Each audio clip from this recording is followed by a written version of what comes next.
Welcome to the gig. You're late for work. Let's get it. And after an 8-minute delay, we're gonna get it. I am Stanley Tukey Williams III.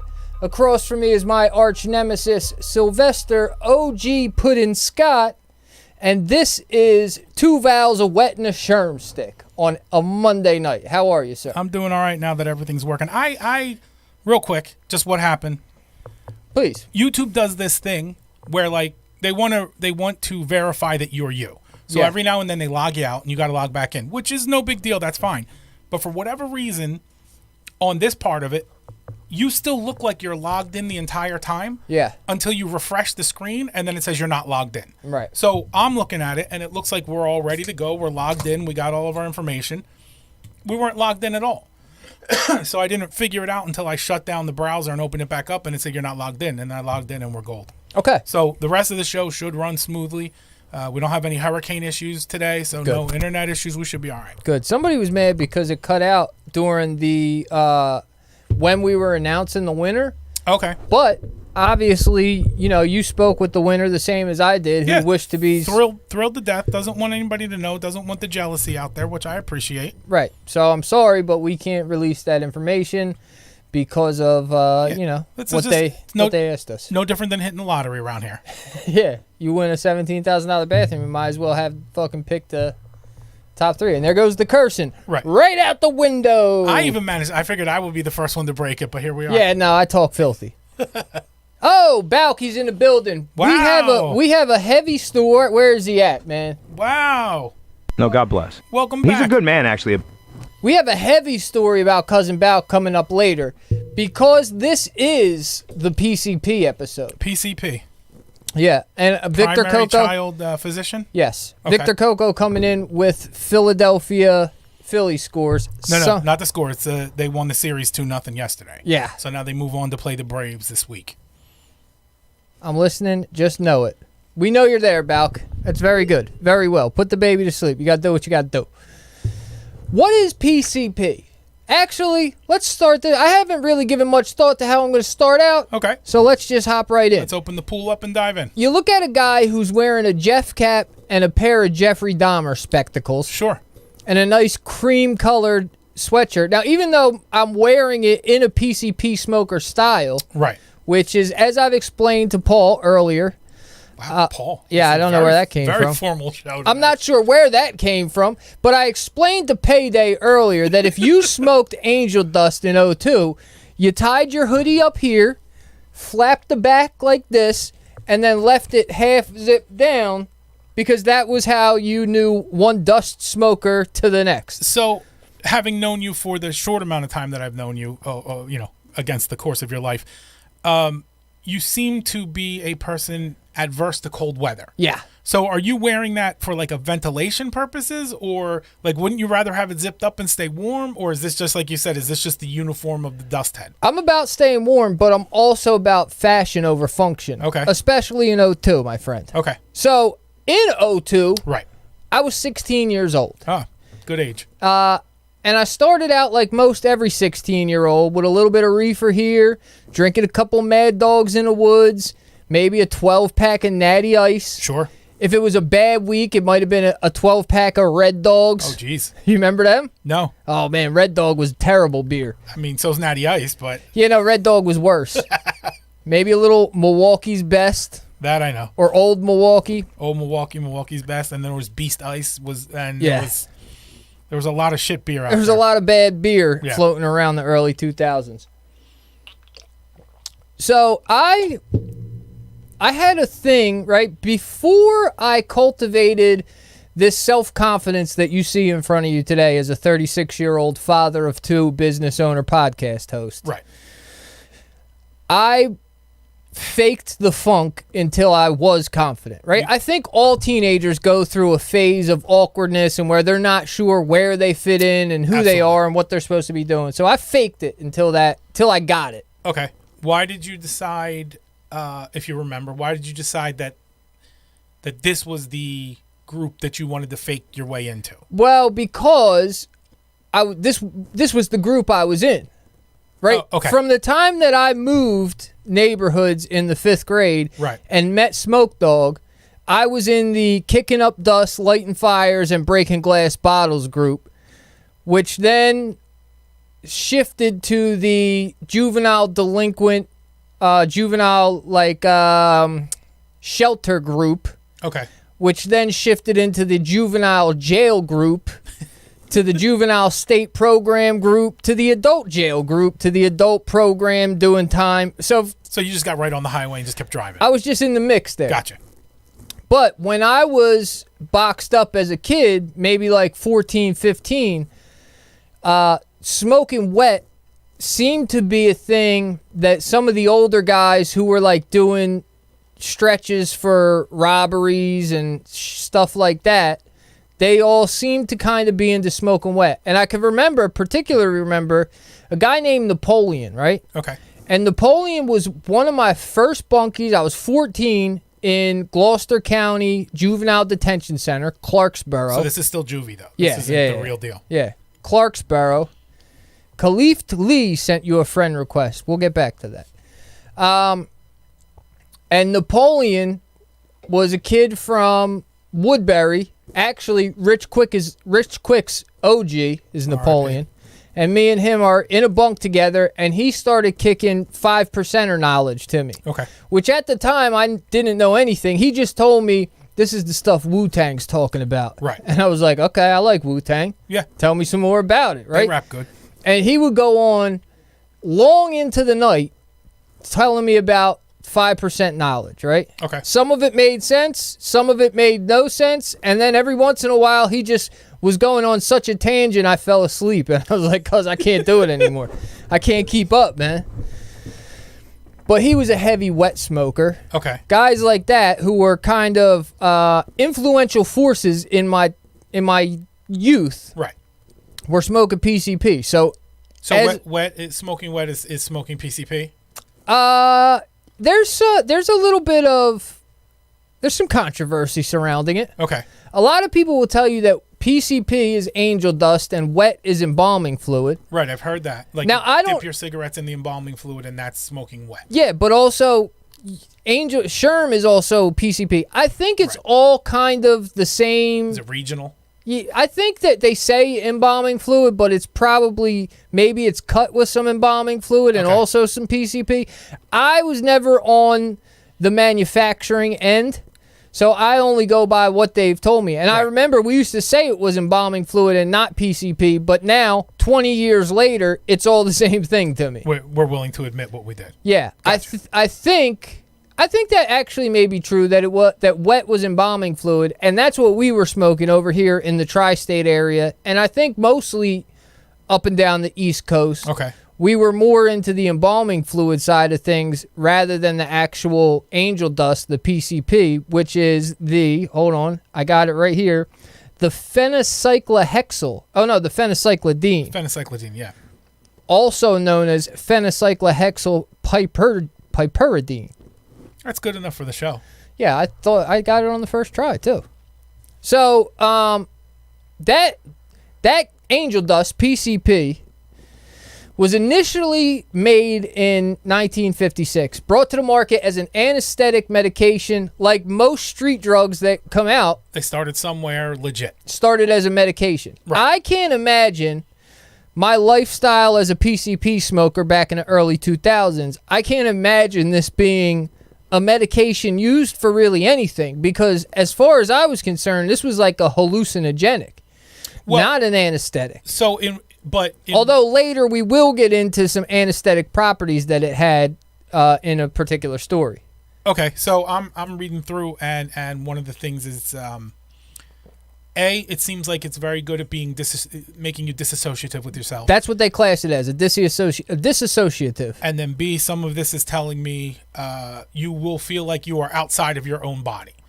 Like you're there looking at you being there. Yeah, I don't know how... I mean, I guess everybody's experience is different. Sure. Here's how it usually played for me, right? Okay. The disassociative makes sense to me, right? Because we would smoke it on mint leaves. We would buy jars with little black dried up mint leaves that were soaked in embalming fluid. You pop the cap on it and it smells like the purest nail polish remover that you've ever smelled, right? This shit will knock the paint off the walls in your house. It's a purely chemical smell that should you smell that today in your life, you'd go, whew, that's not made for any type of human usage at all. Much less human consumption. We need to ventilate the house. Yeah, I don't think this is supposed to be around anybody's nostril. And so we twist it up. Sometimes we put it with weed. There was a time when we were smoking what we called the fruit bowls. Okay. And the fruit bowls we were getting this weed that we called the purple squish, and we were smoking strawberry white owls, and the wet was coming in little vials with yellow caps on it, and we called them banana caps. Okay. So we were smoking a fruit bowl. Like the original smoothie. Yeah, smoking smoothies. Yeah, we used to keep it in the freezer. My wife's dropping in the comments. She was once a young lady who partook in the art of smoking PCP as well. That don't make and her a that's bad why person. I love her. I'm jumping all over. I was jumping in on, and I didn't mean to break you off. Yeah, you threw my whole thing off. But where am I at? What it feels like to smoke it. Well, the idea of it being disassociative. Yeah, because you smoke. So you take a hit of it, right? You smoke it on your mint leaves, and it's a very disassociation is kind of an odd word. Okay. But you definitely wind up you do disconnect from your body. There's a lot of times you feel like maybe if you're sitting somewhere, you feel like you've sunk into the couch. I can remember my boy, young DJ, sitting in the couch for what seemed like months, although it was maybe only 30 minutes. And we kind of all go, D, what's up, cuz? And he looks at us, and he goes, shh.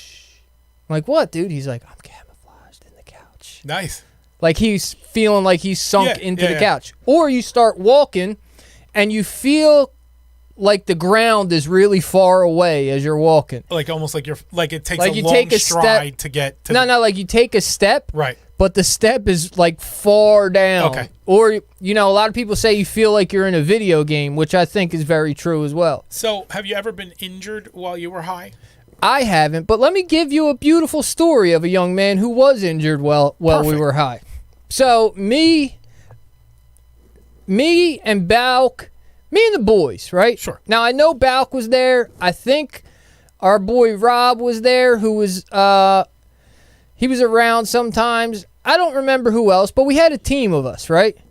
And we would go to North Philly and buy nickel jars of dust and come back and sell them for $10, or dime jars of dust and sell them for $20. We were the resellers. Funding your own habits, though? Yeah, exactly. Okay. Exactly. We would buy a jar, buy a bundle, sell a bundle, smoke a bundle. Right.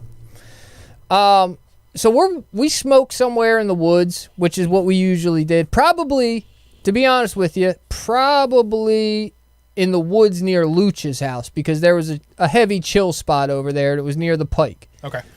We smoked, and at this point, at 15, 16 years old, we were walking most everywhere. Sure.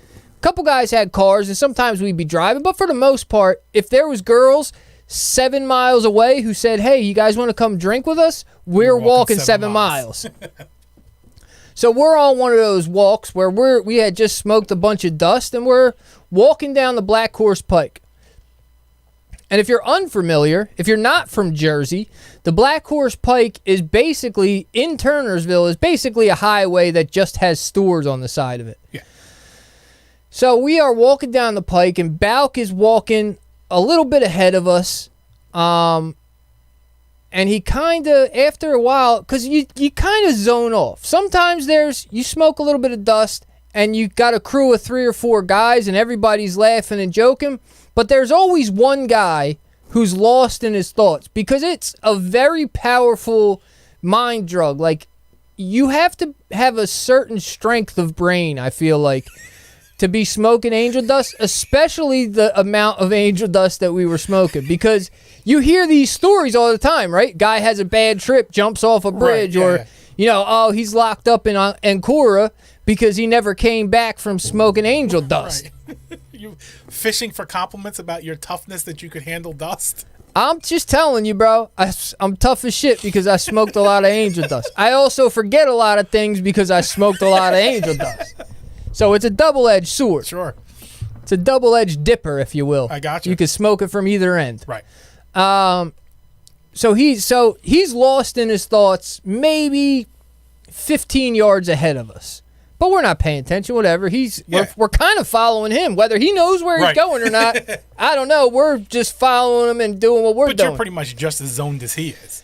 Yeah, probably. Yeah. At one point during this walk, it's dark out, right? So it had to be, it's dark and it's cold. All of my memories of smoking PCP are in cold weather. Now, do you think that that's actually because it was just a fall-winter drug for you, or do you think that's just what you recall while you were high? It must have been a fall-winter drug for me. Because you had your sweatshirt tied on and everything. Yeah, because I really don't remember ever smoking it when it was, like, hot out. Okay. I'm sure I have, but whatever. You think, like, the mint makes it like a seasonal thing? Yeah. If you're doing peppermint leaves, you got to keep it seasonal, right? Yeah, it makes sense now that I think about it. So he turns around. He's about 15 yards in front of us, turns around and looks us dead in the eye. And I can remember the look in his eye. It was like there was an aggression that he looked at us with that was like just odd, right? Like because nobody had set it off. There was no reason for him to be aggressive. Just popped up.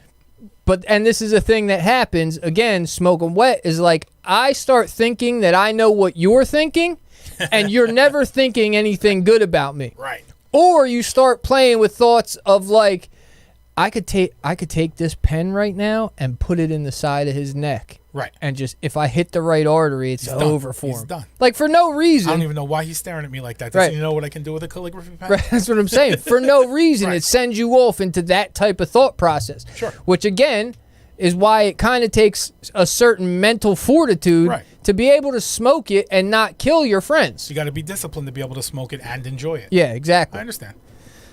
He turns around with this aggression in his whole face, right? And goes, I'm going for it. And we're like, all right. Okay, I guess go for it, pal. And he takes off. He looks at us and takes off across the pike. Is he darting across the street to get the Bradleys? Bro, this guy doesn't look one way or the other. Okay. Right? Just takes off across the street. Hey, he said he was going for it. He went for it. He went for it. Takes off across the street, and he's on some Frogger movement, bro. The guy looks like the Jewish Frogger. It's the Jewish super thug Frogger. The B-boy Frogger, he moonwalk Froggers across the street. Now, he wasn't moonwalking, he was running. Yeah. But he, like, dips a car or two, hops over a barrier in one leap. Right. And we're like, this whole thing's playing out in slow motion because we're all leaked out. Yeah. And we're all kind of like, he's going to make... After he hit the barrier... For him. After he hit the barrier and got across it, we're like, he's going to make it. We start cheering. Yeah. You got it. You got it. Oh, everybody! It was like it was like we thought we were in Rudy, right? And he's Rudy. We're gassed for him. Yeah, take it to the house. Get him! And so he gets across. Boom! Hops the barrier. Gets to the 4th lane because this is a 4-lane highway. Right. Where we're at, and he's home free. We're like, he did it! And as we're celebrating. Here comes a New Jersey Transit bus going 65, dude. Was Phil driving it? I should ask Phil. It had to be the 400 bus at that part of the pike, so it could have been Phil driving. That would be hilarious if Phil's like, hey, you know that story you told on the gig? Yeah, I remember that. I almost hit that dude. Yeah. So he puts a foot on the curb, and his back foot is hanging in stride. Okay. And this transit bus that's doing 65 clips his back foot, right? It clips him, and the bus is going fast enough that it clips him, and sends him into the air, a good probably 7 feet high. Okay. And he spins 3 or 4 times. Did like a 900, dude. There you go. My man did a flat-facing 900. Before Tony Hawk ever even thought of it. Before he touched the ground, and he smacks, bow, hard, dude, super hard. And we're all kind of dead shocked, right? Because now, not only did our homeboy just get hit by a bus, but also the phencyclidine makes this even seem that much more unreal as to what's going on. He gets hit. Pow! Hits and gets up quick. Like, he wasn't down for 7 seconds. Bounce right back up. Gets up quick, right? Looks at us. The bus kept going. I don't know if the bus... You didn't even know. If he knew he hit him, right. Maybe he... I'm assuming that the bus thought, like, ooh, I just missed that guy, right? Yeah, because the driver's sitting all the way up and on the left, and your boy just has one leg hanging off in the street. He had no idea he clipped him. Just clipped his foot, Yeah. right. He gets up, pops up, right? Boom! We're like, well, all right, I guess he's all right. Wasn't shit. So he looks across the street at us with that same wild aggression in his face, right? We're like, yo, are you good? And he's just staring us down. Stares us, looks back this way to the bus. The bus is, now 200, 300 feet away. Right. It was moving. It's on its way, right? Yeah. Looks at the bus. Looks at us one more time and takes off. Run down the bus. Tries to run the bus down, right? Okay. So we're like, what the hell, man? Where's it? Like, now we lost the soldier. Right. We lost the soldier in the army. I don't know. Do we chase him and the bus? Do we You're not hope even on for the the same best? side of the street as him And at I'm this not point. froggering across the Right. street. And it's not even in your guys' plan to like see if you could fire your way across the 4-lane highway. No. And this was before, it might have been just at the start of cell phones. Like, not everybody had a cell phone Right. at this point. I don't remember if Balk had one or not. I'm pretty sure I didn't, because I don't think I got my first cell phone until I was like 22. Okay. Right? Like, I was never a buy a cell phone kind of guy. Yeah. He takes off after this bus and just keeps running full speed until we can't see him anymore. Like, you would have thought that he would have limped or Something. he would have he would have ran for 100 feet and then went, I'm not catching that They bus. told you it's got anesthetic properties, didn't they? Well, that's what I'm saying. Takes off after the bus. So we call him, the next day. Right. I don't know if we called him on his cell phone or we wind up calling him later that night. We can't get a hold of this guy, right? The next day, I try and call him again. I get a call back. Cuz, what happened yesterday? He's like, I don't know, dude. What happened yesterday? I feel like I got hit by a car. I'm like, you did, cuz you got hit by you don't remember getting hit by a bus? He was like, I thought that, but I kind of thought I just made that up in my head. I'm like, nah, Balk, you got hit by a bus, and then you chased the bus down. So where did you go? Right. We're at least 5 to 10 miles from his... We're not near his house where we're at. How far are you from the bus depot? The bus depot's probably still a good couple miles down the street. Okay. He might have got to the bus depot and been like, I don't know which one of you it is. There's two. I'm not fighting all 17 of yous. I don't know. I feel like he was looking to fight the bus more than the bus driver at that point. So he doesn't remember too much of it, but he woke up with a bruised ankle. Well, yeah. Obviously. Yeah. But that's the power. Surprisingly, that's all he incurred. He should have been dead. Yeah. At least. If he wasn't as good as a Frogger player as he is, he probably would be dead. The Other Side of the Pike by Lucien Sarabino. Yeah, it was. I feel like we were further down though by Whitman Square when the incident happened. Right, but that's the bus depot I was asking about. Yeah, it's not wildly far away. Okay, so I'm sure the landscape looked a little different at that time, but basically 42 is a big, straight, wide open set of lanes. Yeah. So you see your boy run across the street, you see him get hit by a bus, and you see him start running this way. You can't really lose sight of him if you're paying attention. So what made you guys decide to sort of give up on him?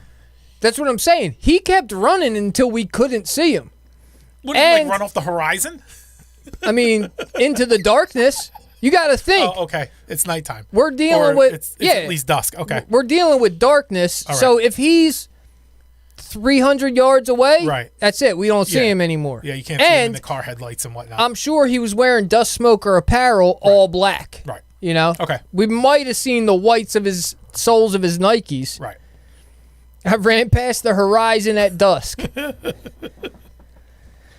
So, but that was the kind of, this was the kind of situations that you're dealing with.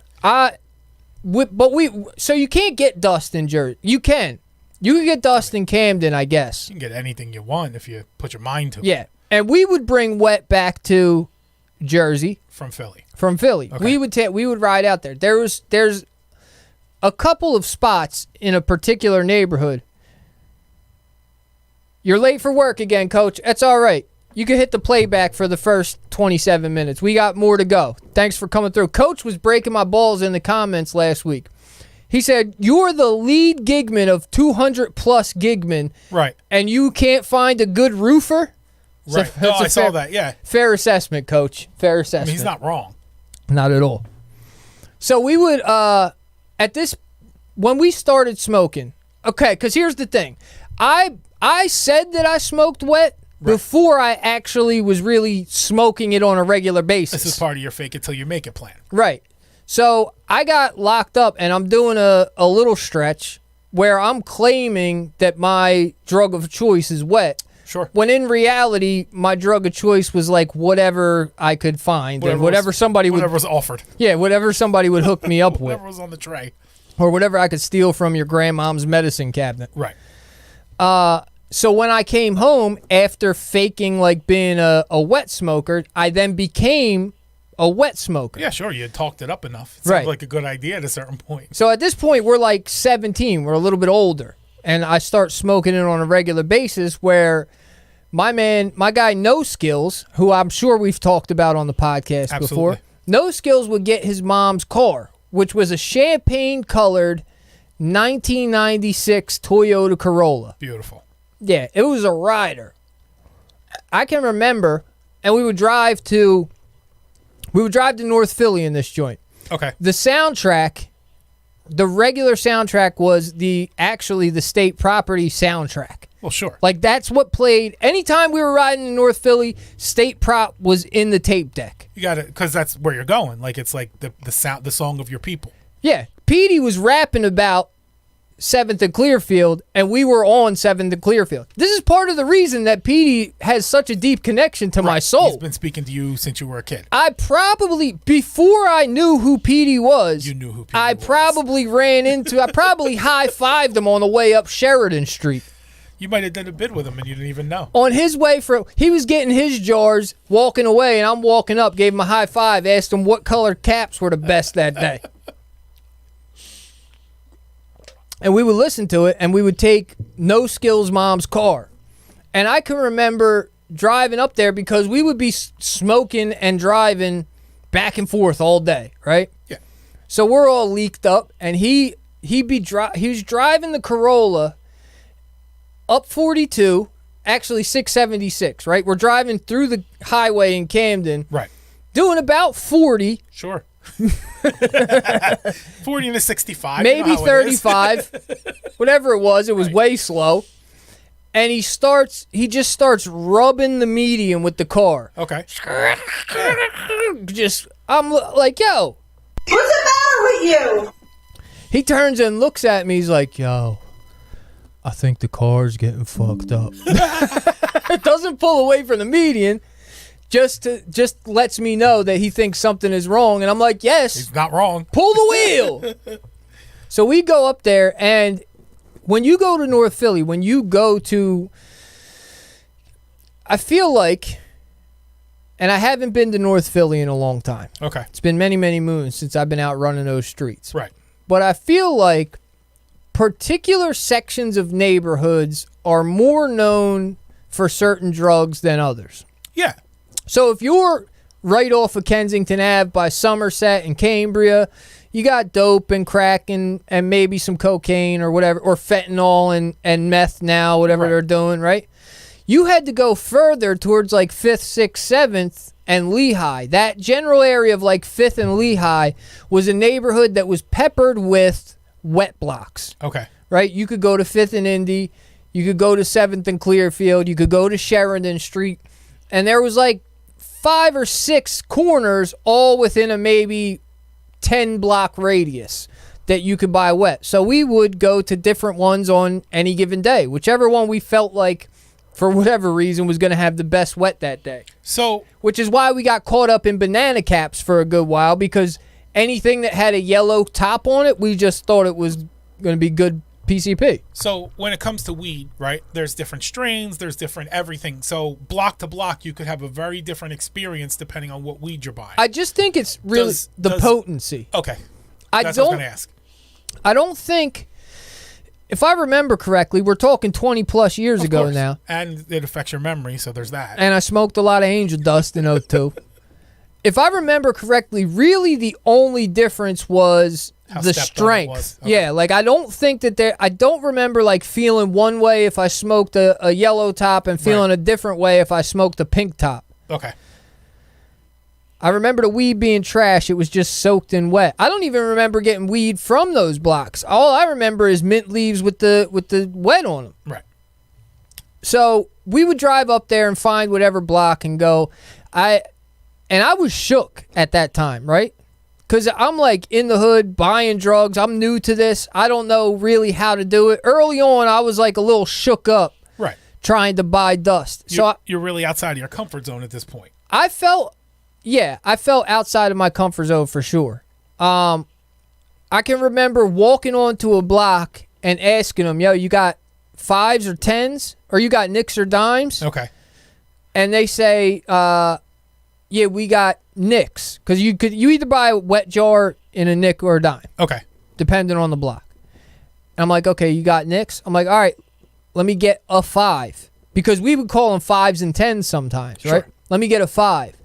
This guy thought I said, let me get 5. Oh, okay. So I follow him up the alleyway. Right. He tucks in the stash spot in an abandoned house, because this is when you're selling drugs on the street, very rarely, sometimes, but very rarely the drugs are in your pocket. Right. Right? They'll keep a stash somewhere close by, but also hidden. And in North Philly, one of the things they do is they make you duck behind the cars, or you duck into the little side alleys on the side of the house. Right. In case anybody's taking pictures. Yeah, so they can't see you down the block. So the couple weed spots I'm familiar with, there was actually a whole separate person that would take the money versus the person who would even give you the drugs in the first place. Right. Did they run it? Was it that detailed? No. Okay. No. That they usually, drugs and money was the same guy. Same guy. Yeah. Okay. But just he never had the drugs on him. Not usually. Sometimes you'd catch a guy who was a cowboy who kept it on him just because he was lazy and didn't want to keep walking back and forth. Yeah, if you find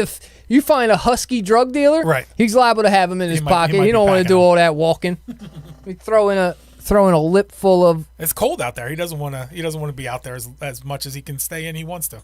A clever removable brick in the wall. That was a classic. If you're like, I've seen that one. Like slide out the corner. Just pull a brick off and there's like a hole behind the brick. What other ones have I seen? Soda cup in the trash. In the trash can, yeah. Trash can. I've seen in North Camden, I've seen them just stand on this side of the fence. Right. And then at his feet, in front of him, at the bottom of the fence, was a little box with probably $10,000 worth of drugs. Right. And he would just sitting there. Watch you take it. No, he would just pull it out of the thing and hand it to me. I remember asking him, like, aren't you worried? He was like, are you going to take some? I'm like, no. You threatening me? No, I'm going to buy it, but I just wouldn't have all that out right here like that. So I asked this guy, right? You got 5s or 10s? We got nicks. All right, let me get a 5. You get a 5. He thinks I said 5. So I follow him down the alleyway. He puts 5 jars in my hand. And I'm like, oh, no. I just wanted one nickel. A5. Yeah, A5. And he got pissed. I don't remember exactly what he said, but I remember him being pissed at me, and he like yanks back the other 4 and yanks my $5 out of my hand. Okay, so that was and I'm like, my next question. Okay, well, I'm out of here. Right. So I scurry down the alley, and I'm walking down the little street, the side street, Sheridan, and he yells to the guys on the corner, yo, nix that motherfucker. I don't know what that means. I mean, but I was not. I know what it sounds like it means. Right. But I was not excited about being nixed. No, that's not an up. You don't yell that as a positive. Right. So now I'm stuck between a rock and a hard spot, or one Puerto Rican with a knife and another Puerto Rican with a knife. That's what you said the first time. Shit, dude. So I have to walk down this block past these guys, or I got to turn around and walk back up to the top of the block past the guy who wants me nixed. Now, beyond the miscommunication itself, you haven't actually done anything wrong, right? You got a jar for $5 and you paid $5 for it. Like, you didn't take all 5 jars and try to run off. Correct. But I think the assumption with these guys, these wild teenage Spanish kids in North Philly, I think the assumption is that if a white kid pulls up, you're buying a real amount of drugs. You're not coming here for a nickel. Right? So they get excited. They make the big sale. They didn't know I'll come all the way to North Philly for a nickel. I came with actual nickels to buy this. So I think that in his head, he thought he's selling a bundle or something, and I buy 1 jar. That pissed him off, on top of the fact that there was a miscommunication, on top of the fact that he could have just hated me because I was a fresh-dressed white kid. Right. So I have to make that decision. Do I go back up to what the guy who's yelling to nix me? Right. Again, I don't know what nixing me is. I don't know if he's going to nix me. Right. I don't know. Maybe I could walk past. Maybe these guys down at the bottom of the block don't know what nixing means either. Or maybe they didn't hear him. Or maybe they didn't hear him. Right? So I shoot to walk past the guys at the bottom of the block and hope that they don't want to nix me. As it turns out, they were not interested in nixing anyone at that particular point, and so I walked past them. So that was okay. What's going on in the chat? We robbed a cat one day for a few bundles. He kept his empty Huggy barrel in the wheel well and would walk down the block. We did a wraparound and came through the alley and snatched the bundles. I got bundle snatching stories, but we're talking about PCP tonight. Right. And I never snatched a bundle of PCP. That would be wrong. All in the house. Hello, Cove and Payday. Life Experience, who we haven't seen in a minute. He's a good man, actually. What's up, Life Experience? 7th and Pike was the top spot for Wiggles back in the day. So good that we get burnt on the regular and then come right back an hour later. Because we wanted the good shit. That sounds about like something we would do, Coach. Why wouldn't you just take the amount you wanted in the first place? It sounds exactly like something we would do. Let's see. What do we got? Hey, Penny. Anthony, one of my new favorite podcast streams. Hey, Penny. Done. As you should. LE, Life Experience. We're excited to have Life Experience in the building. We haven't seen LE for a minute. While. Yeah. Glad you're back around, player. So, on one of these particular trips to 7th and Clearfield, because that was like our favorite spot, they had the banana caps. They were like always out because there was a chance, right? There was this chance too that you drive all the way up to North Philly, and for whatever reason the blocks closed. Right. Yeah. Right. 5th and Indy was a very iffy block. Okay. Like they were out there once in a while. That was like the big name. 5th and Indy was this big mythical name of a wet block. Okay. But the reality was that, like, most of the time, nobody was out there on 5th and Indy with. That's how you grow the myth. Right. You got one guy says it was great, and then nobody can get their hands on it. Oh, it must be great. It keeps selling out before I ever even get here. So, Screws texting me. Instead of putting it in the chat, Screws texting me on my cell phone. He's got his own chat. But he thinks it's a great episode. Thank you, Screw. I felt good about this topic because I'm well-versed in it. I'm well-versed in smoking PCP. Even though I don't remember. I don't remember a lot. I smoked a lot of dust in 02. So, yeah, you're taking a chance going to North Philly. You don't know. Of course, yeah. But 7th and Clearfield wound up being a particularly reliable spot. Screw also just said he can't chat while he has me on the projector. So if you guys have me on anything less than a projector screen on the wall of your garage, you're slacking. You're not on the same level as Screw Tape is. Right. That's all I'm saying. He's taking Top Gigman's spot right now because I'm on a projector in his garage. 65 inches on the wall. Well, he works on his motorcycle. So that's pretty tough. And I know Balk has me on a big screen because Balk always has me on a big screen. That's the only way. I'm just joking, guys. That's why we do it in HD. I'm glad that you watch me anywhere, and I'm glad to be able to bring you just a bit of entertainment on a Monday evening. We built the wood frames for a reason. We built this city. I'm sure it shows up really good on a projector. It looks like it's framed. Right? I like your Brazilian steez. teak. I like your steez, pay dirt. We would go to 7th and Clearfield a lot. So, yeah. on a particular On a particular day, for some reason, No Skills doesn't have his mom's car. Okay. She In wasn't. the body shop getting the paintwork fixed. Maybe. Could have been. Yeah, it could have been the day after he ran it up the median. And so she said, you're not taking my car anymore. Right. But Skills had this girlfriend named Mindy, I believe. Okay. And Mindy was everything you expect out of a blonde chick from Sicklerville. All right. Got it. You know what I mean? I do. I shouldn't have to explain You too don't. much more. I can already draw her face, and I Then don't even know who she is. She was a short blonde girl from Sicklerville. Mm-hmm. And but she didn't talk a lot. She was pretty quiet. Okay. Which was kind of odd because girls from Sicklerville are usually real loudmouth. I thought so too. You can actually pull the live chat up if you're signed in on YouTube on your TV. Thanks for that, Fact Balky. So Mindy drives us up there. Okay. And like I said, she didn't say much. She was just kind of around to smoke our wet. She knew. What kind of Accord did she have? I kind of think it was a Bonneville. Oh, okay. I vaguely remember it being a green Bonneville. Okay. But that could also be completely wrong. Sure. I can't exactly remember. I smoked a lot of Angel Dust back in 02. I've heard. She takes us up, and she was usually very quiet, but around to smoke all of our dust. Yeah. And No Skills, it's his girl, so he's smoking all the dust with her, and we really have no say. We just let her hang around and smoke dust with us. Right. Because that was his girl. Yeah. So she takes us up there one day. It's me, No Skills, Mindy, and Friedel Juice, right? Two scoops, a.k.a. 2 scoops. Right. We get maybe... The Round Top Gang. Yeah. The Banana Cap Gang. Right. We get like 5 or 6 jars. Just enough to start the party, if you will. Yeah. I keep getting texts over here and not paying attention to what I'm supposed to be It's almost like you're talking broadcasting. about. What's the matter with you? Let me get it together here. That'd be nice. Let me take a sip, gather my thoughts. All right. A little bit of that mean bean. I'm working on that Monster sponsorship. Yep. That would be big, dude. They'd Duke pay and big Monster, bucks. that we'd be done. We'd be good.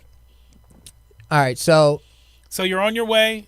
You got Mindy in tow because you can't get... Mindy's driving. Right. She's driving her Bonneville. Because you can't get to No Skills' car at the this time. Wetmobile. Right. Can't get to the Corolla. The Scrape Mobile. Yeah. And we get our jars. We're driving down Lehigh. Okay. On our way back. Everybody's already got good. a couple jars, Right. right? We're good. We're heading back to Jersey. Mindy smacks dead into the side of some dude pulling out of a parking lot on Lehigh. The car, not a person, right? No, yeah. Okay. His car, Okay. her car to his car. Like T-bones it. Yeah. Okay. Now, we weren't going fast, so it wasn't terrible, but we're all looking at her like, what the hell is wrong with you? Like, You don't want any attention on you right now? absolutely not. Are you out of your mind? Skills is yelling at her, and I want to yell at her, but he's doing it for us, so whatever. Keep yelling at her because she firked derp. Right. We're trying not to curse this episode. And so we're sitting there. The guy, she's sitting there yelling at the dude. What the fuck is wrong with you? And Skills is yelling at her like, get in the car. Get in the damn car. He's like, I'm calling the cops. We'll sit and wait for the cops. Right. She gets back to the car, and I guess she's sitting there and just fuming in her own madness, right? Yeah. And she's like, and we're all shook. Are you guys at all intoxicated in any way at this point? Probably. Okay. I mean, if we... Even Mindy?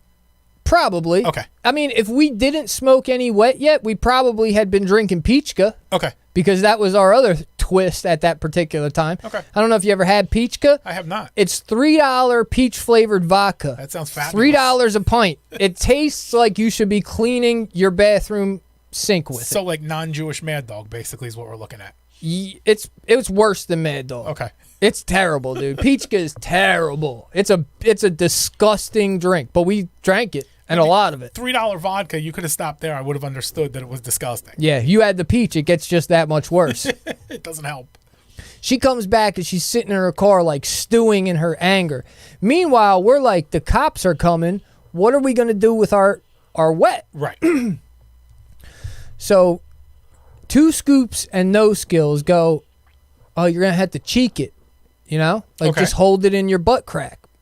Okay. Right? Or put it in your, however they said it. You know, put it between your cheeks and squeeze. Right. And hope that the cops don't shake your drawers out. Right. So I'm like, okay, cool. I guess that's what we're doing. He gives me 2 jars. They each take 2 jars. We're waiting. We're sitting there waiting. As Mindy's stewing in her anger, she decides to hop back out to start fighting with this guy again. However, starts hurling racial slurs at him. That's the way to go. As we're the only 4 white kids in sight. That's absolutely for the way to at go. least 100 blocks. Yeah. You're in an accident with a person who's probably intoxicated. You're in the middle of foreign territory, which is not your territory in the least. I definitely think that yelling at the other person is the way to go, for sure. Yeah, definitely. And throwing racial slurs. Yeah. Well, I mean, if you're going to ramp it up, you might as well ramp it all the way up. Why half-ass anything? You know. Yeah, she's dropping wild N-bombs in the middle of 7th and Lehigh. Sure. And we're like, oh, Jesus Christ. me and 2 Scoops are like, Skills, you better get your girl because she's going to get us killed out here. If we don't get locked up by the cops, somebody's going to kill her and then us for being with her. So get your girl. We got to get out of here. After she starts hurling racial epithets, is that the word? Racial epithets, yeah. She starts hurling racial epithets at this guy. She gets back into the Bonneville and then peels off. Okay. So now we're on the run from the law. You're in the car? Yeah. Okay. All of us are in the car. She peels off. You? Okay. And I'm like, now I'm like scared. I'm like, are the cops going to pull around the corner at any minute looking for us running from a crime scene? Yeah. Right? So I'm kind of just sitting in the back hoping, and I know I had warrants at the time because I always had warrants. From the time I was 13 to 26, I never didn't have a warrant. Yeah, it was like your thing. The only time I didn't have a warrant was when I was already sitting in the county. Working off warrants. Yeah. So she peels off. We're driving, right? And once we get to where we felt like we were safe, Okay. Skills and or 2 Scoops was like, all right, let me get the jars. We're going to roll up a L now. Oh, yeah. Okay. So Skills reaches in his butt crack and pulls out 2 jars. 2 Scoops reaches in his butt crack and pulls out 2 jars. I reach in and I'm like, how did you guys get him out so easy? And they're like, what do you mean? They kind of turn and look at me. They're like, did you swallow the jar? Right. I'm like, well, I didn't swallow it with my mouth, but you could consider it swallowed. Yeah, in some sense. Because I thought we're sticking the jars in our butt. I didn't think we were squeezing our cheeks on them. Yeah. I thought we were really hiding them. I got to be honest, like, given the directive, I can't imagine that just pinching it between your cheeks while the cops are, like, frisking you and whatnot is even remotely a good idea. So I would have thought the same as you thought because it's more secure. Yeah, put right? this jar in your butthole. If the cop says go stand against the wall and spread your legs, you don't have any issue, but they do. Yeah. Right? So, like, I don't think that you were completely out of line for doing it. I might have double checked. Yeah. But I don't think that I was out of line for doing it either, but I sure did feel like an idiot that day when I was the only one with drugs in my butthole. Shitting out mint leaves. So I poop out. We get back to Skill's house and I poop out 2 jars. Right. And we throw them in a freezer because for some reason, the myth is that you have to keep your jars of wet in the freezer. You got to keep them cold to keep them fresh, which makes absolutely 0 sense because we're buying them off of guys who are pulling them out of a trash bag. Right. You know, but in our mind, you had to keep them in the freezer. As soon as you could get them to the freezer, you had to get them to the freezer. Well, the mint leaves. So that it makes sense from that perspective. You don't want the mint leaves to go bad. Yeah, right. Right. So let's see what other stories I got. Oh, so in some neighborhoods. Well, hold on. Okay. Oh, you want to go a little bit further into it? You want to talk a little bit more about the butt play? So that story just ends with you crapping out the mint leaves, and then everybody gets high, and we move on. Yeah. Then we smoked butt crack mint leaves. Okay. We smoked butthole leaves. So the level of PCP is I don't care if someone else's ass has been on this. I'm gonna go ahead and smoke it. Well, you justify it by the fact that it's inside of a jar. Okay. So it was protected from the actual fecal matter in your rectal cavity. Sure. So the other follow-up, obviously, is you guys are sitting on that corner after Mindy has the accident for at least a little while. We had probably a good 15 minutes out there. Somebody got her plates. Did anything ever happen to her? You know what? I couldn't tell you if it did or it didn't. I smoked a lot of PCP in '02. My memory's not all that. All right. So, all right. So in North Philly, you buy mint leaves. Right. Sometimes you would stumble across somebody who is selling dippers, what we call dippers here in the city of brotherly love in Jersey. And a dipper is you take a cigarette and you dip the end of the cigarette in an actual vial of the liquid wet or embalming fluid or whatever it is. You dip the end in, Okay. and then you suck up, and it sucks the embalming fluid into the cigarette, and then you got vaporized. Yes, no. So now you got a cigarette that looks like it's been out in the rain overnight. Which is why the wet applies. Yeah, exactly. The term. And it looks disgusting. It looks like a cigarette that's been out, rolling around the streets for a couple of days that you found and decided to smoke. Right.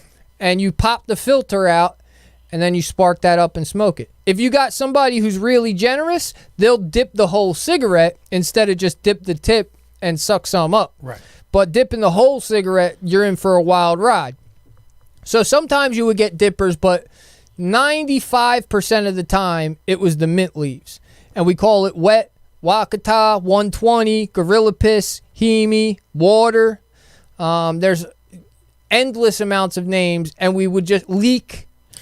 So to your recollection, And we would make up more as we smoked it. We would come up with different names for it. So to your, were they actually actually mint leaves, or was this just terminology that you had? You think in around that 7th and whatever area, like the local bodega was just selling mint leaves through the roof, Left and they and right. couldn't figure out why? I don't know what else it would be. Okay. I wish you can go down the way and get good drugs like Iboga or 5-MeO-DMT. You go to the college campus for that kind of stuff. We got some guys we can call for that kind of stuff. Right.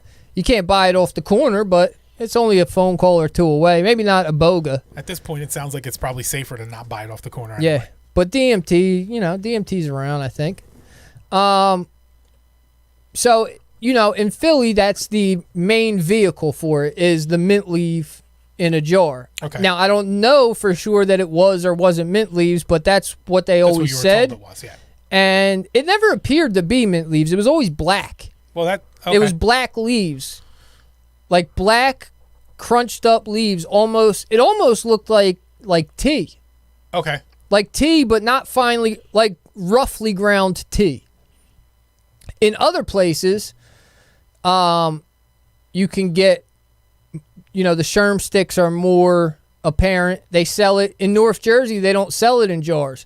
They sell the mint leaves in wax bags like they do other particular drugs. Okay. Which I always found weird because I feel like the jar is what keeps it fresh.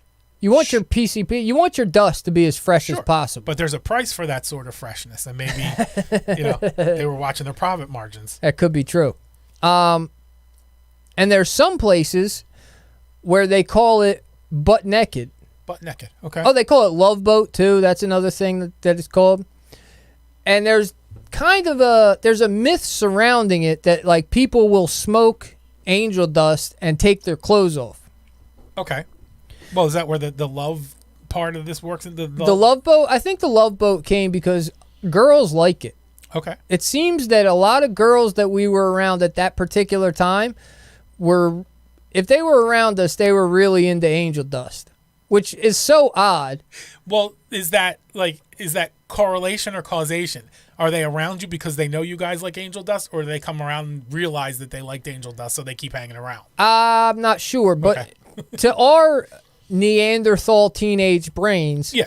we thought to ourselves like, oh, they like smoking it because it makes them horny. Right. Which I don't think was really the case. No. But I think we created that in our head your as mom like, was. yeah, if we smoke dust with these girls, we might get some some, yeah. action. Which in reality, I don't think you can smoke dust and do lovemaking. I don't think it's a possibility. It could, maybe. I never did it. I don't know that I could. Just wake up humping the couch. But there's this kind of mystical idea that if you smoke wet, you're going to take your clothes off and also be invincible. Oh, okay. Naked and Invincible. Yeah. I think that's a show on A&E, isn't it? Yeah. About smoking angel dust. I didn't realize that's what it was about. Can you chink it? Can you chink dust? I guess. What does that mean? It's a method for ingesting it, I'm sure. As far as I remember, chinking it means if you're going to chink a cigarette or you're going to chink a blunt or you're going to chink a dipper, you knock the cherry off of it, the part that's burning, right, and you save the rest for later. Oh, okay. I'm not sure if that's what life experience is asking, but that's what my familiarity would be with it. So I remember on a particularly cold December day on the front porch at Lucha's crib, Okay. which is a famous spot that we've also talked about. I think over the next few weeks, There's going to be a lot of Lucha involved. we're going to be revisiting all the stories that were told early on in the episodes that are no longer. Well, we have much better sound quality now, so that makes sense. And we got video. Right. So we got to revisit all these stories. I think you guys are going to be in for a stretch of just story time episodes of The Gig over the next couple of weeks. And I think next week is going to be drug court horror stories. Nice. Unless I figure out something that I like better. But as for right now, that's it. So on a December day, we're out there getting dusted on Lucha's front porch. And out of nowhere, I get the uncontrollable urge to take my clothes off. Okay. Well, that's what the PCP does to you. I had never felt that or seen it happen up until that point. But this is like the kind of thing that happens smoking wet, is that you get a thought and it becomes a compulsion. Right. Like I had to do it. Like I thought, maybe it just popped into my head. Like I wonder why people always say you get naked on angel dust. And then there you and are. then that was it. I couldn't do it. So I remember taking off everything but my boxers. It had to be 32 degrees out. Right. And I just take off for a run. Sure. You know, I go for Nice a light jog. Well, it was a full out run because here's the thing. Or it could have been a jog also, but it sure felt like a run. The faster I ran, the better the high felt to me. Like I felt like I was just killing it. Like I was the most awesome guy in the world in a pair of boxer briefs. Right. Running in the cold. Running in the middle of Facing the December. wind. Like nobody's going to think this is weird. They're going to think I'm the coolest guy ever. Every time you tell, like, when you're on the PCP and then running or someone is sprinting or whatever, I just picture, like, that scene in the movies where, like, you guys are watching it and you're running like Usain Bolt, but everybody else is just watching this really high kid stumble down the street in slow motion. That's probably exactly what it was. Oh, there goes Sean again.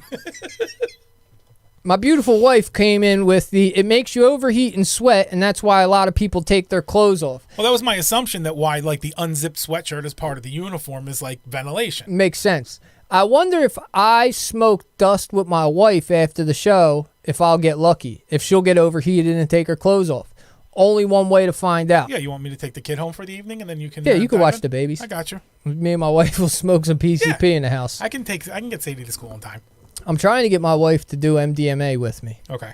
I don't think it's ever going to work. One, because I'm not sure where to get MDMA at this point in my life.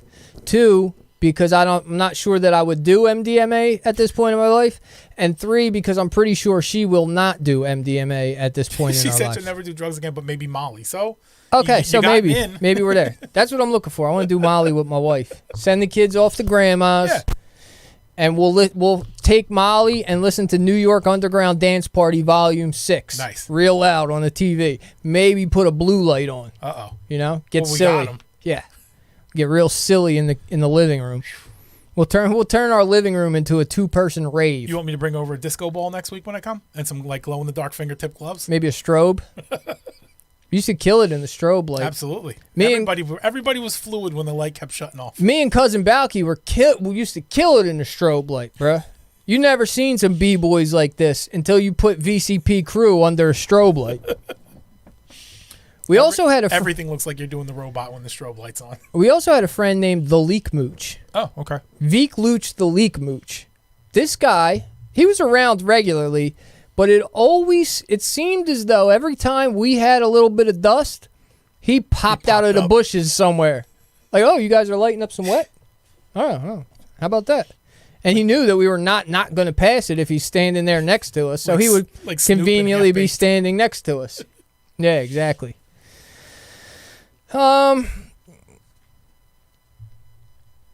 I haven't smoked it in a while. I did, however, once I got past it, right? Okay. This was my teenage years. Yeah. I don't think that I smoked dust past 18 or 19. So when you're in the midst of your dust phase, Yeah.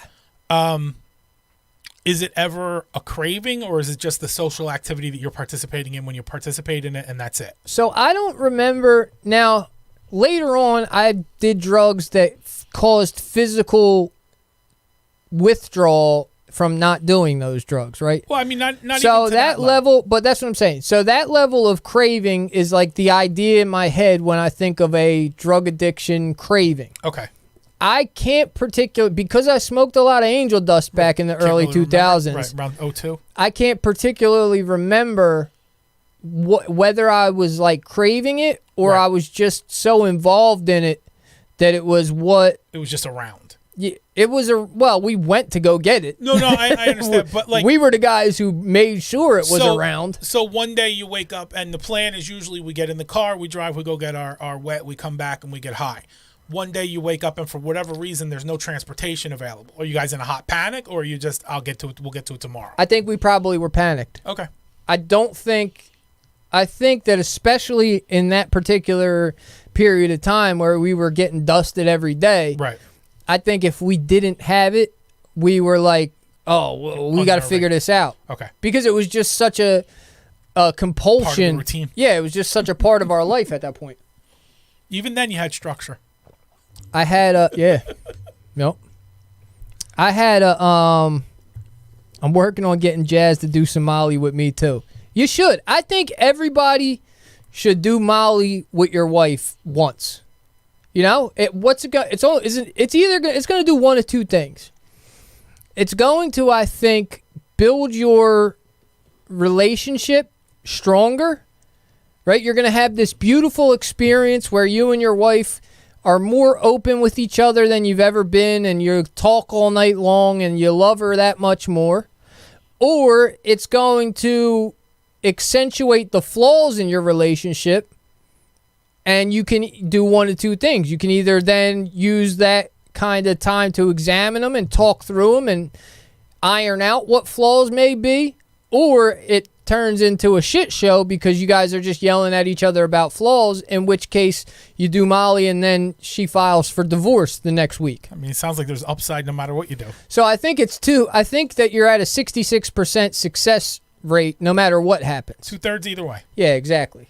So I think everybody should do Molly with your wife. And I'm speaking solely out of... Love. No. Hypotheses. Hypotheticals? Yeah. I'm speaking solely out of hypotheticals because I've never done... My wife hasn't done drugs in longer than I haven't done drugs in. Right. So, although apparently she smoked wet in the early 2000s too. Yeah. I'm just finding out via the live chat. You guys were on different paths, but the same path. Yeah. Now, beautiful. if she was smoking wet in the early 2000s, she was in the 5th grade getting dusted. I got a young, hot wife, dude. I ain't dating these old birds. So, yeah. So, after like 18, 19, it was just out of my life. So, okay. So, that's the next question in the progression. What does it just get shoved aside for more powerful drugs, or is there another factor in I just don't want to do this one anymore? There was a period where we were whiling on dust. Mm-hmm. That's what the name of the episode should be. Whiling on dust. Let me see if I can update it. But I think North Philly Angel Dust Adventures plays better to the I'll leave it alone. to the masses. Okay.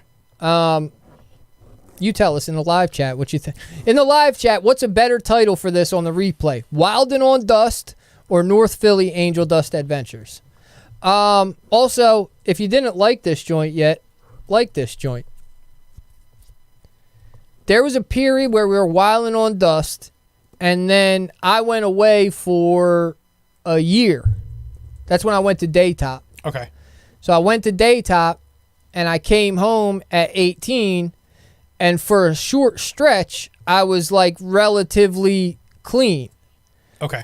And the dust was out of picture. And nobody around was smoking dust anymore either. Anybody who was using drugs was popping pills, sniffing blow, drinking, smoking weed, but there was the angel dust just wasn't there anymore in the social circle, so I wasn't into it. Okay. And I was never into the pills at this point. Like when I was 18 and I came home and kind of cleaned myself up for a little bit, the guys who were doing perks and oxys, I was like, Like I just went through a program where I saw a bunch of 17-year-old kids who were coming in strung out and they looked like a bunch of noodles to me.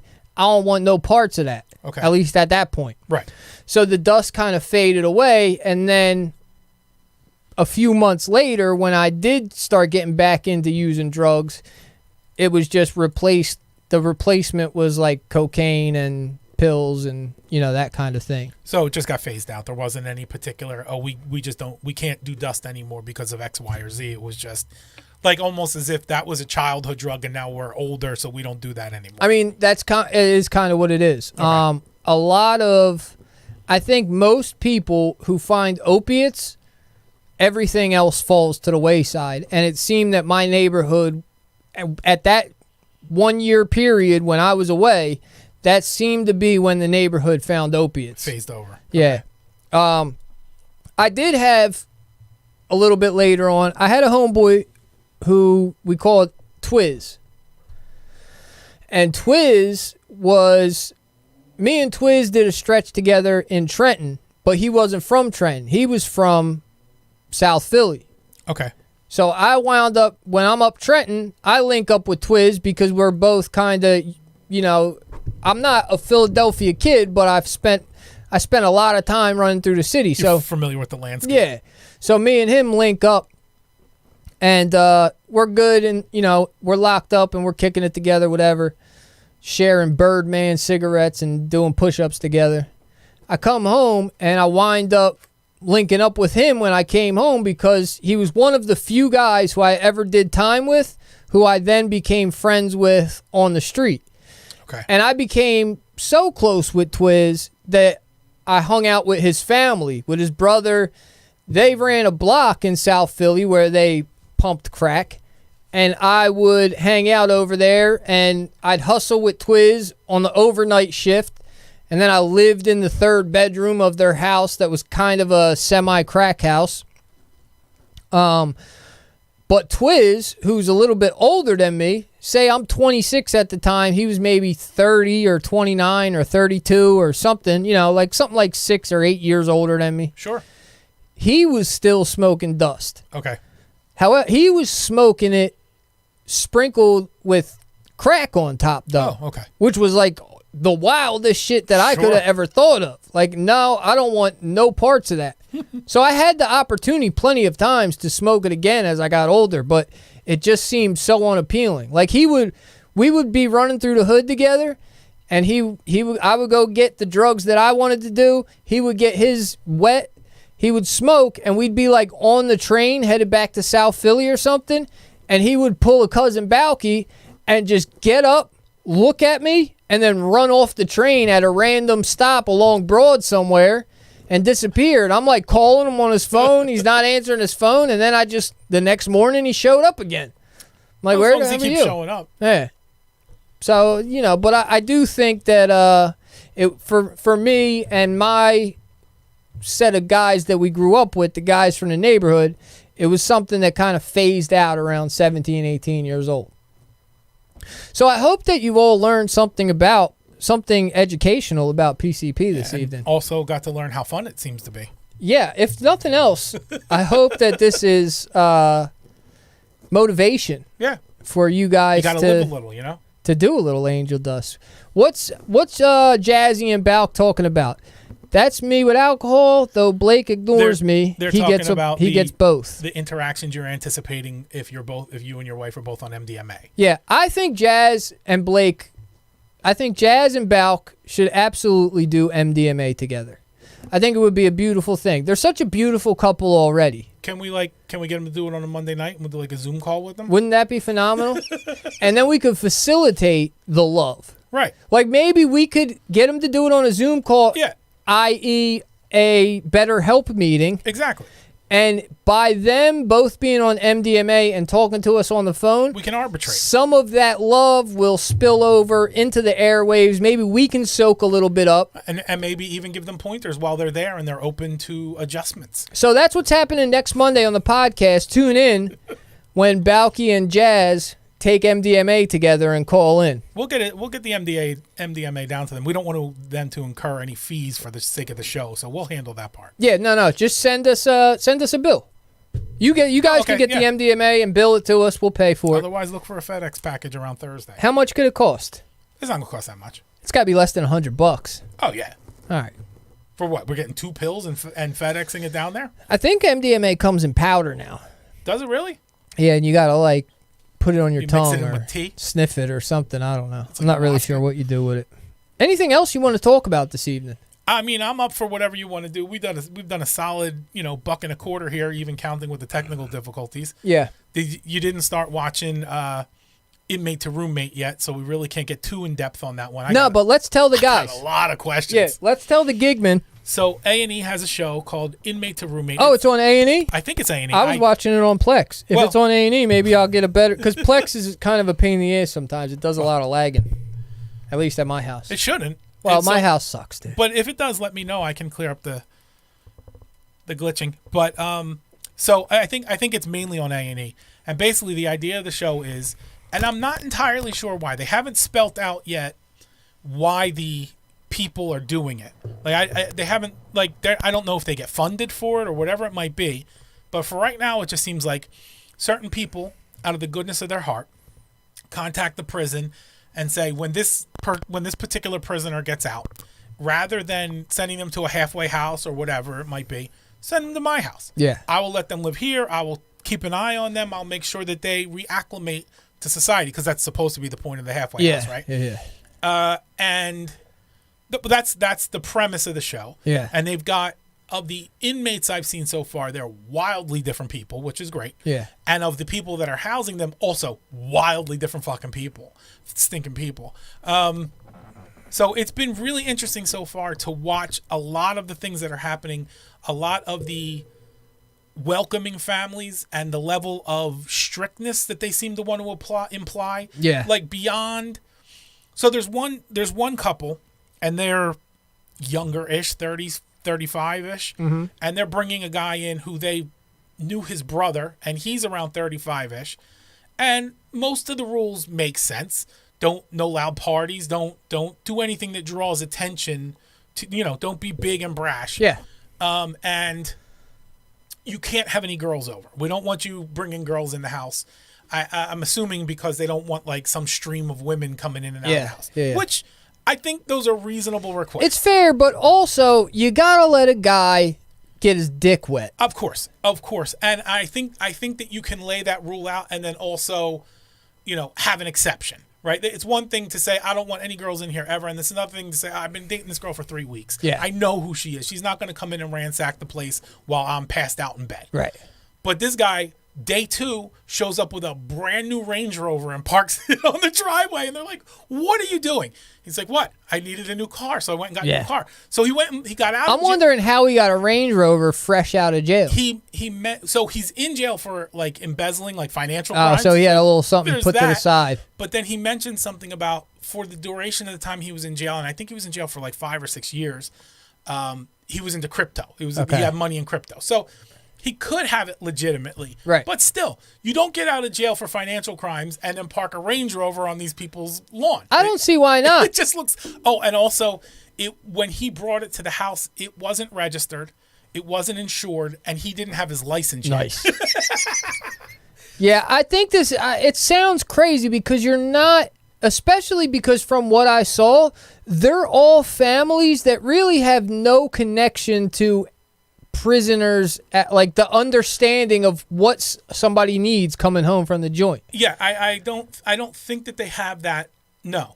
They're setting them up for fail. They're setting not the prisoner particularly, they're just setting the situation up for failure by putting these hardened criminals who are hardheads and like the wilder of the set of criminals that they could have picked from.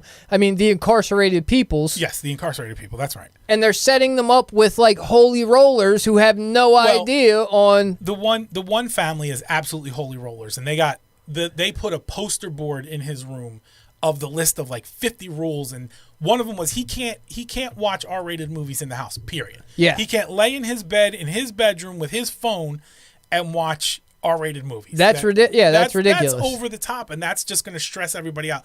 They're vegetarians, so they didn't care if he ate meat, but he couldn't keep meat in the house. So he would go and buy a hoagie and an iced tea and then put it on the air conditioning vent in his room to keep it cold while he wasn't eating it. Yeah, that's crazy. That's too much, and I understand that. But then there was other things like reasonable requests, and the ex-incarcerated people felt like wildly entitled. Yeah. For my money, for a bunch of people who just got their freedom back, and the only rule is you got to hang out with these strangers and be cool about it. Yeah. They seemed wildly entitled. The one guy comes in, shows up, says hi to the person that's housing them, and just disappears for 3 days. Yeah. And the other person's like, I don't know what Yeah, because he doesn't give a shit about Not these. He's even a like, I little don't bit. care what you people have to say to me. I'm going to go see my ex-girlfriend. I'm going to go get in touch with the streets. Right. I'm going to go do all this shit, and then maybe I'll show back I'll up pop here. back into the place where I'm supposed to be every single day. That's the kind of stuff that I did.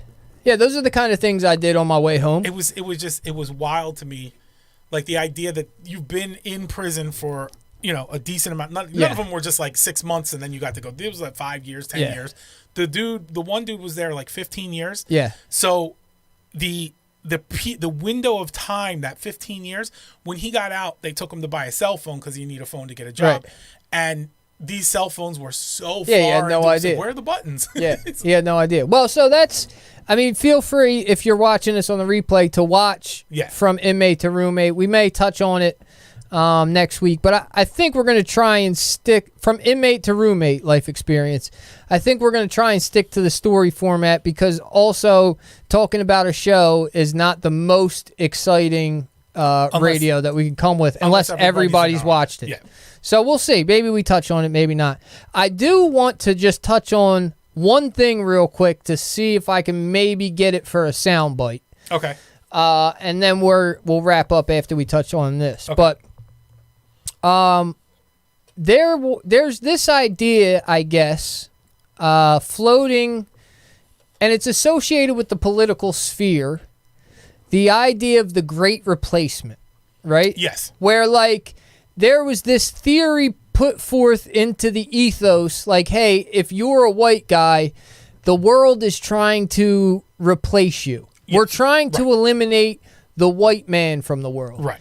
And because that idea and theory was put into the ethos, a certain portion of the population is up in arms, upset because they're going to be replaced. They bought into the theory. Yeah.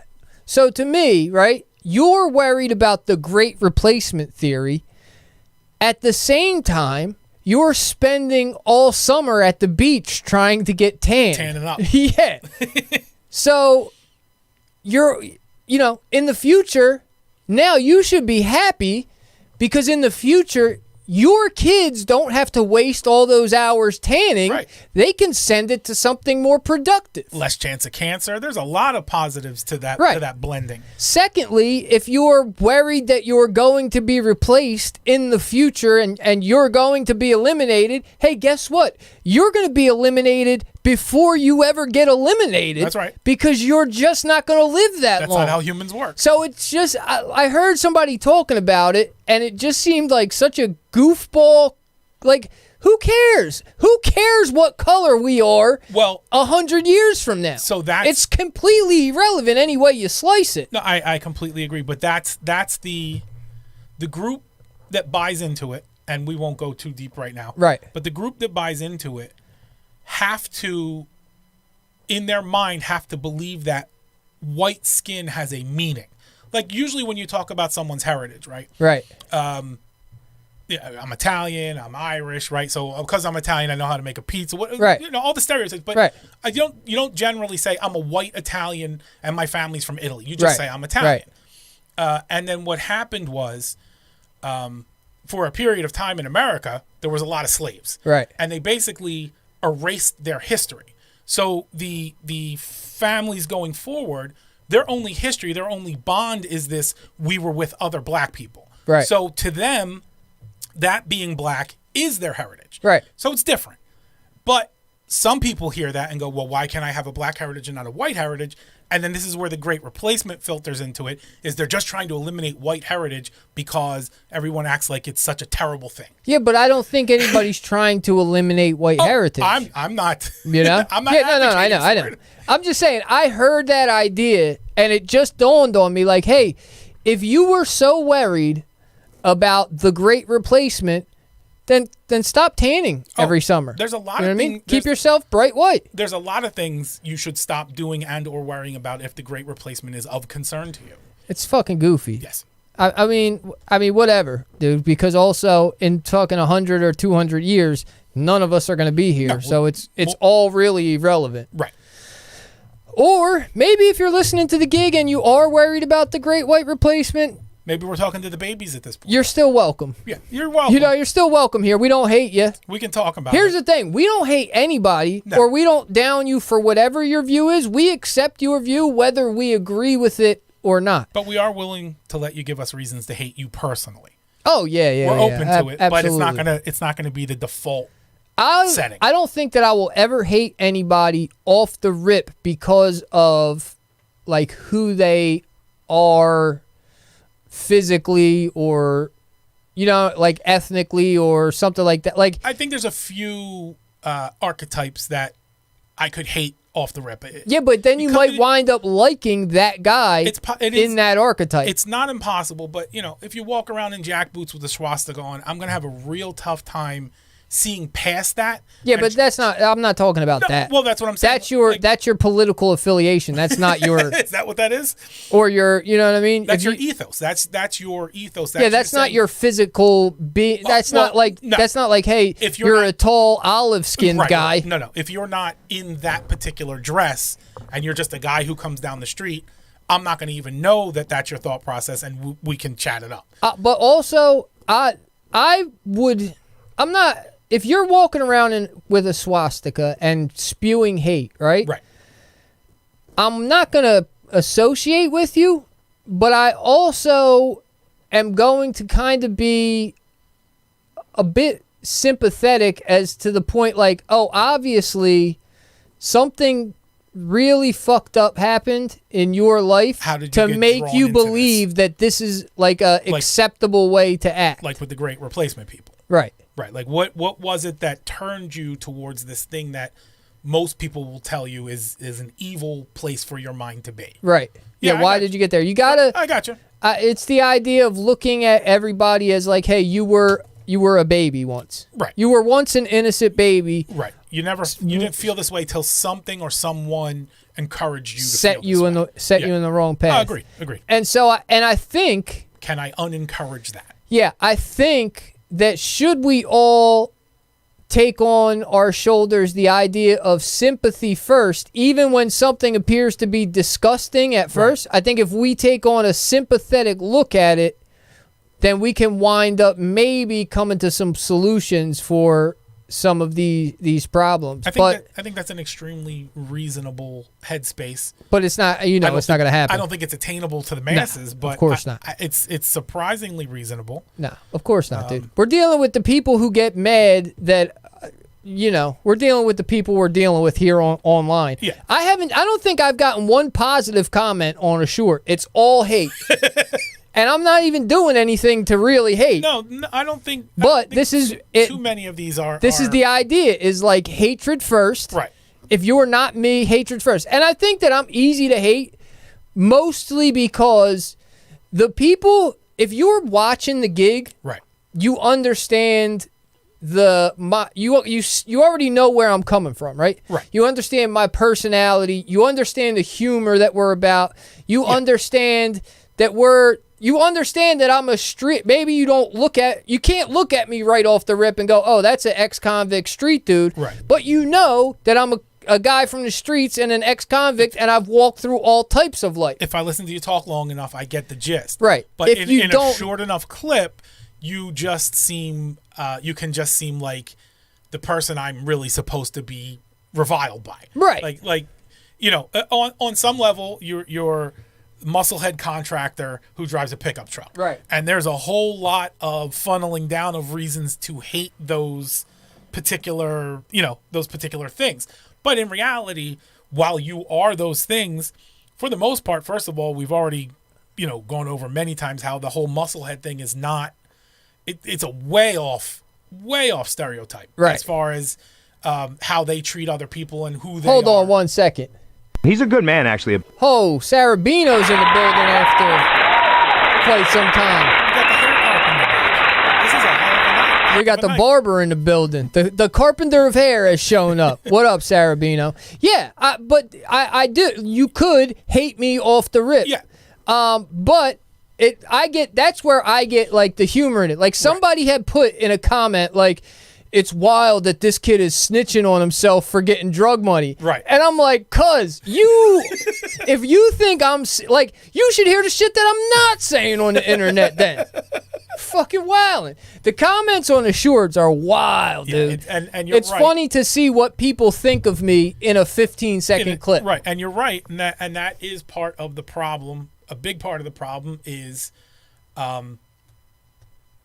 You're taking people at your comments, Yeah. the comments you're getting that are driving the views, that are driving the results, are always hatred. Yeah. So now you feel like, now you're not doing it on the big scope of things, but you feel like your best bet is to trim the clip down till it sounds like something that people could hate. sometimes. I mean, That doesn't. When I do it purposely, it doesn't particularly work. Right, but it's when I'm thinking I'm putting something funny out. right.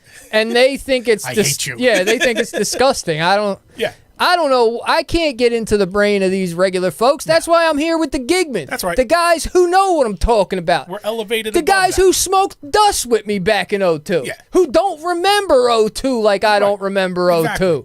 You got You know what I'm just saying? a big K-hole. Sarabino, I'm sorry that you just showed up and we're about to wrap it up, but I'm glad to see you for a brief moment anyway. And since you're here, if you're watching this on the replay and you're in the Delaware Valley, you got to get yourself to Clean Cuts. Down there it's an on Rittner imperative. Street, you go see Dave, let him cut you. And if you need, I hear there's only one place on the entire East Coast.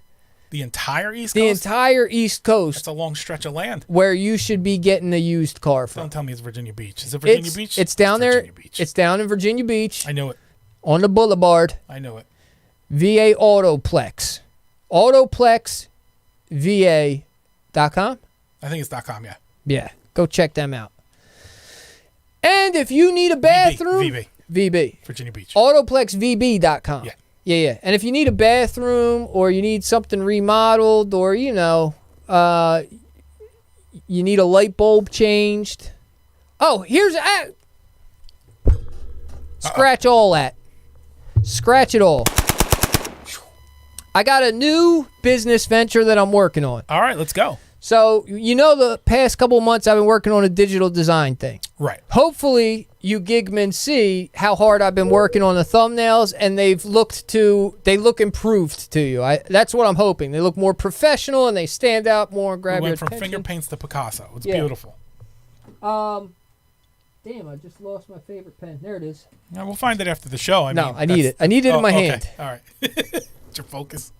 So I'm working on a logo for a company called Session that is not in business yet, but keep your eye out. Session will be coming soon. Okay. What Session is a monthly subscription service for dab smokers.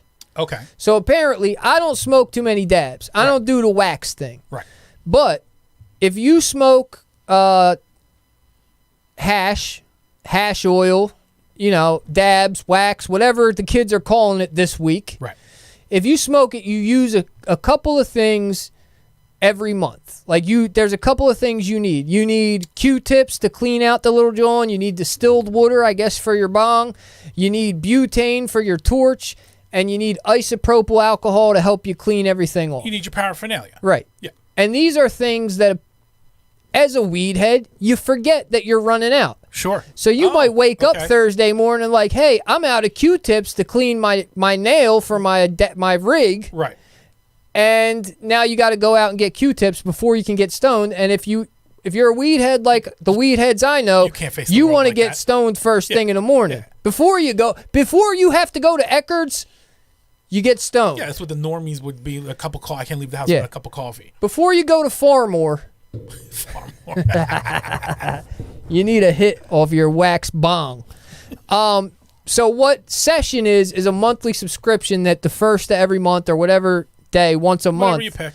they send you your Q-tips, they send you your alcohol, they send you all the things that you need for your wax smoking hobby. You're getting your airdrop without having to remember to order it. That's beautiful. So I think this is going to be a thing that's huge in that community. It certainly sounds like it. I'm on board early. I'm doing the logo for them, but I just am announcing that so that any of our wax smoking gigmen know that their problem is going to be solved soon. Right. There's things in play behind the scenes that are going to solve that issue of you forgetting to buy Q-tips every other week. Right. All right. I think that was a good episode. I was enjoying myself. I was learning a lot about drugs today. If you're here, hit the like button, please. You guys, I'm pretty sure everybody who's here knows that we are here every Monday night at 8 o'clock. I got to talk to Payday, but I'm thinking maybe it might be a 2-episode week next week. Oh. I'll talk to Payday after we sign off. If you don't see 2 episodes, you guys are going to know who to blame. Okay, Yeah. That's all I'm saying. I'll take it on my shoulders like I do the rest of the show. We'll see how it plays out. We got 2 things in the work next week. One, we're going story mode. I'm kicking it into high gear story mode because that's what I'm best at, and that's what they want. These people don't want to hear me talk about job sites. No. You just want to hear about getting into enough car about the accidents nail and gun. sticking Yeah. jars of wet in my ass. You want to hear the wild stuff. I understand where they're coming from. Yeah. And that's the stuff that's been popping on the shorts, too. So we got to get shorts that are associated with wild drug stories. Right. Next week, we got 2 things in the mix. We got drug court horror stories, of which I have plenty because drug court ruined my entire 20s. Right. I would be so much further ahead in my life was it not for drug court in my 20s. Okay. Might have 3 kids. Oh, there you go. Might be a successful podcast. Who knows? Actually, I guarantee, should I have not had drug court, Audiograph would be a successful taken off. podcast right now. And I would have been in on the front end of the podcast wave instead of coming out now when everybody's like, oh, you got a podcast? The market's saturated. Yeah. What do you think everybody wants to hear you talk for? Right. Because I'm good at talking. With your shrill voice. I'm No, I got entertaining, goddammit. So we'll have drug court horror stories, and possibly, if I could play the cards right, we have a Hurricane Ian survivor Oh, yeah. coming in to talk about what that was like to live through a Category 4 hurricane, what the damage is looking like down there, what the cleanup's going to be like. And maybe we can figure out what we can do. I don't know that he's a pretty successful survivor. Yes. But maybe we could figure out some which way that we can help some folks down in Florida for Hurricane Throw Ian. a couple bucks down there. I don't know. Look where the original origin of the swastika came from, Life Experience says. Yeah, it's a Hindu Buddhist, sign. I thought, but maybe Hindu. I think it's thought it was Hindu, Buddhist. and it's But like backwards. something peaceful. Yeah. Yeah. But that's with anything, dude. You could take it. That's what we're doing now. We're making words whatever we want them to be. So you take a symbol, you make it what you want to be. Right. Whether that be good or bad. We could probably, if everybody got on board, we could take the swastika and make it the Hindu symbol for peace again. It would be quite the uphill battle, but it's not. If everybody was on board, it could happen. As we get farther away from the atrocities that it represents now, Yeah. it's easier to sort of transition it back away, reclaim it even, if you will. Yeah. So we'll be back definitely next Monday at 8 o'clock, and we might be back sooner. I don't know. Sooner. Oh, okay. We'll see what Payday's schedule looks like. We'll see how all this plays out. Everybody who's in here, hit the like button on your way out. as always, we appreciate you guys coming through to spend a little bit of time with us. Tell a friend. Here at the Gig Podcast, you have... How about not tell a friend, bring a friend. Oh, bring a friend. Bring a there friend. you go. Bring a friend. Because at the Gig Podcast, we offer you a... +1. And your +1 has... +2. And so on and so forth. Now you got to bring 3 friends at least. Yeah. So bring some people next week. We'll have a good time. Tell them you know about an old PCP smoker who wears a Jeff cap and yells into a microphone in a green lit room. Keeps his sweatshirt tied and unzipped. Yeah. Like a That's how feral you know bull he's would do. official. You know he's really an old wethead because his t-shirt's half zipped. Ask Sarabino. I know, Sarabino, you weren't here for the early part, but you know the tied tight hoodie, halfway unzipped, tied at the top, was a real official hood look in 02. Listen, you already got somebody to reaffirm it for you. I was adjacent to all of that sort of culture, just never saw it. I'm just rubbing it in your face No, now. I appreciate it. Jazzy says truth about the swastika, which out of context sounds odd. Yeah. So nice to catch up with you guys. Life's been busy. Great podcast. Congrats again on Little Papito Cove. Thank you very much, Jazzy. Thank you for backing me up, Sarabino. Thank you, everybody, for coming through. We will hopefully see you next week. We'll be here. Will you? Let's see what this beat's about on our way out. Is it a new one? Tis. Sounds like Mass in Dublin. Maybe it sounds more like an IRA attack. It sounds like a brick through a Protestant's car window.